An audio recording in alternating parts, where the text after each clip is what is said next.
Si l'Église désire régner, elle ne peut arriver à ce règne que par sa soumission à Christ.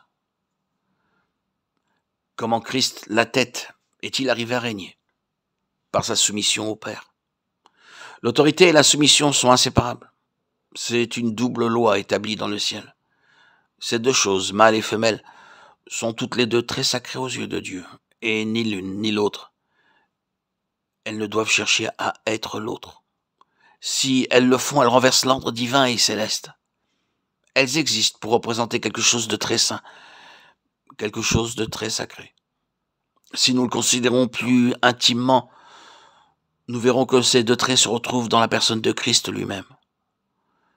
Oui, combien nous devons à la soumission de Christ au Père. Que lui devons-nous? C'est à elle que, d'un côté, nous devons toute la révélation de Dieu en lui. C'est par sa soumission au Père que la révélation de Dieu s'est manifestée en lui. Le Fils ne peut rien faire de lui-même. Il ne fait que ce qu'il voit faire au Père. Car tout ce que le Père fait, le Fils aussi le fait pareillement. Jean 5, 19. Sa soumission au Père signifiait qu'il voyait ce que faisait le Père et faisait les œuvres du Père. Dans les œuvres de Christ, nous voyons les œuvres de Dieu, nous voyons ce qu'est Dieu, nous voyons l'intention de Dieu, la pensée de Dieu, le désir de Dieu. C'est à sa soumission que nous devons la révélation de l'amour divin. La volonté du Père, c'était qu'il donne sa vie. Et le don de sa vie fut une expression du cœur du Père pour nous. Il donna sa vie pour nos péchés et afin de nous racheter pour Dieu. Tout l'amour de Dieu nous a été manifesté par la soumission du Seigneur Jésus. Souvenons-nous de cela. Et puis, quel fruit a résulté de sa soumission? Si le grain de froment ne meurt pas après être tombé dans la terre, est-ce que ce n'est pas la soumission? Quel est l'opposé de cela? Je refuse de mourir, je refuse de donner ma vie, je refuse de renoncer à mon âme. Je m'attache et je m'en tiens à moi-même, à mes propres intérêts. Si le grain de froment ne meurt pas après être tombé dans la terre, il reste seul. Mais s'il meurt, c'est-à-dire s'il se livre, s'il abandonne sa propre vie, s'il renonce à ses droits, il porte beaucoup de fruits. Ces paroles sont suivies immédiatement par la déclaration: celui qui aime sa vie, son âme la perdra. Et celui qui est sa vie, nous parlons toujours ici de son âme,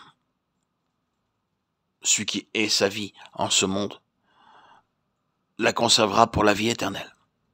Jean 12, 24, 25. Cela encore en un mot, c'est la soumission.